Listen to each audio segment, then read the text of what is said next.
On se dit que ça devait finir comme ça. En larmes, Paul Belmondo revient sur la mort de sa mère et de sa sœur. Dimanche 25 mai 2025, Paul Belmondo était l'invité de Dominique Lagrousse-en-Père dans son émission Entre vous et moi sur YouTube. Le fils de Jean-Paul Belmondo s'est confié sur les décès de sa mère et de sa sœur Patricia. Au cours de sa vie, Paul Belmondo a dû faire face à plusieurs drames. D'abord la mort de son grand-père, Paul Belmondo, en 1982, puis celle de sa grande sœur Patricia, en 1993, celle de son père Jean-Paul Belmondo en 2021, et récemment celle de sa mère, Élodie Constant, en 2024. Au fil des ans, celui qui a suivi les traces de son père dans le cinéma et sur les planches, a appris à composer avec le deuil.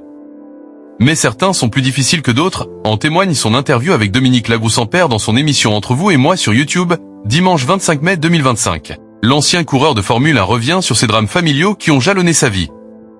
Patricia Belmondo était la première fille de l'incontournable acteur et de son ex-épouse, Élodie Constant.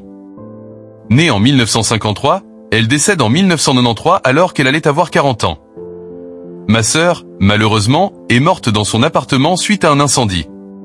C'est quelque chose de difficile et une fois de plus je repense à mon père qui a vécu ça. Il était au théâtre. Il a joué le soir, tout en sachant que sa fille venait de mourir, se souvient Paul Belmondo. Puis il se remémore sa sœur. Et Patricia était quelqu'un de très indépendant, qui était avec nous par période. Mais c'était ma sœur. On ne doit pas partir après ses enfants. Le soir du décès de sa grande sœur, celui qui va bientôt rejoindre le casting de Demain nous appartient raconte que si son père était sur scène, et c'est une manière de surmonter la douleur, le deuil. Les comédiens, les saltimbanques, quoi qu'il arrive, ils jouent.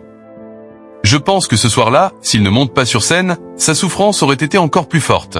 Il jouait ailleurs pour Dame de Georges Feydeau et il l'a joué, soutenu par les autres comédiens. Par ailleurs, quand ma mère est décédée, j'ai joué le soir aussi, explique-t-il. À cette époque-là, Paul Belmondo est à l'affiche de Papas de Nadège Meuzia. À l'évocation de sa mère et de ce qu'il a fait ce soir-là, il fond en larmes. Ce n'est pas parce que mon père l'a fait que je l'ai fait. Il faut jouer, on n'a pas le choix. Le public est là. Ce n'est pas une excuse de ne pas jouer et avoue-t-il entre deux sanglots. Ancienne danseuse, Élodie Constant, née Renée, est décédée le 13 septembre 2024 à l'âge de 90 ans. La première femme de Jean-Paul Belmondo était danseuse lorsqu'elle rencontre l'acteur avec qui elle aura 3 enfants. Depuis son décès, son fils unique, Paul Belmondo a toujours autant de mal à l'évoquer.